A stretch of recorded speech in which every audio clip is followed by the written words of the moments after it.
Shri C R Neelakantan കൂടി നമുക്കൊപ്പം ടെലിഫോണിൽ ചേരുന്നുണ്ട്. ശ്രീ ആർ നീലകണ്ഠൻ, കേൾക്കാമോ അങ്ങേക്ക്?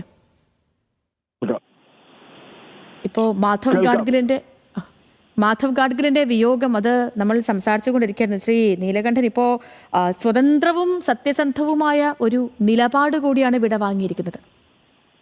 തീർച്ചയായിട്ടും നമുക്ക് മാധവ് ഗാഡ്ഗിലിന്റെ നമ്മൾക്ക് പ്രസക്തമായ 2010-11 റിപ്പോർട്ട്, ആ റിപ്പോർട്ട് നമുക്ക് ബോധ്യം വരുന്നത് 2018 കാലാവസ്ഥാ മാറ്റം പോലെയുള്ള ഗുരുതരമായ പ്രതിസന്ധികൾ പശ്ചിമഘട്ടത്തെ ബാധിക്കുമെന്ന് മനസ്സിലാവുകയും അതിന്റെ ഏറ്റവും വലിയ ദുരന്തം നേരിട്ട സംസ്ഥാനമാണ് കേരളം. പശ്ചിമഘട്ടത്തിന് നാശമുണ്ടായാൽ അതിന്റെ ഏറ്റവും ആദ്യത്തെ ഇര കേരളമായിരിക്കുമെന്ന് അദ്ദേഹം പറഞ്ഞിട്ടുണ്ട്. പ്രത്യേകിച്ചും വയനാട്, ഇടുക്കി പോലെയുള്ള ജില്ലകളിൽ വലിയ ദുരന്തങ്ങൾക്ക് സാധ്യതയുണ്ട്. പരിസ്ഥിതി ലോല പ്രദേശങ്ങളാണ് ഈ കാര്യം. പക്ഷേ നമുക്ക് മനസ്സിലാക്കാൻ 2018 വരെ വേണ്ടി വന്നു എന്നതാണ് നമ്മുടെ ദുരിതം.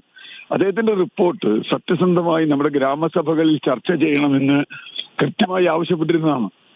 കേരളത്തിലെ ഗ്രാമസഭകളിൽ, ഇന്ത്യയിലെ ഗ്രാമസഭകളിൽ ആ റിപ്പോർട്ട് മാതൃഭാഷയിലേക്ക് ട്രാൻസ്ലേറ്റ് ചെയ്ത്, പക്ഷെ ഒരു ഗ്രാമസഭയും അതിന് തയ്യാറായില്ല. കേരളത്തിലൊന്നുമില്ല, മറ്റു പല സംസ്ഥാനത്തും. എനിക്ക് തോന്നുന്നു മഹാരാഷ്ട്രയിലെ കുറച്ച് ഗ്രാമസഭകൾ മാത്രമാണ് അത് അത്തരത്തിൽ ചർച്ച ചെയ്തത്.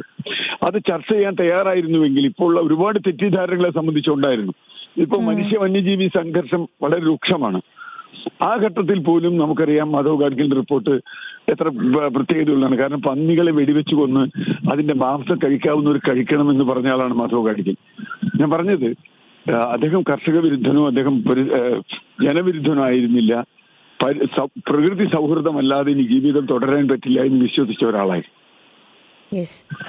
നിശ്ചയമായും ശ്രീ സി ആർ നീലകണ്ഠൻ, ഒരുപാട് നന്ദി ഞങ്ങൾക്കൊപ്പം ജോയിൻ ചെയ്തതിന്. ഈ പറഞ്ഞതുപോലെ തന്നെ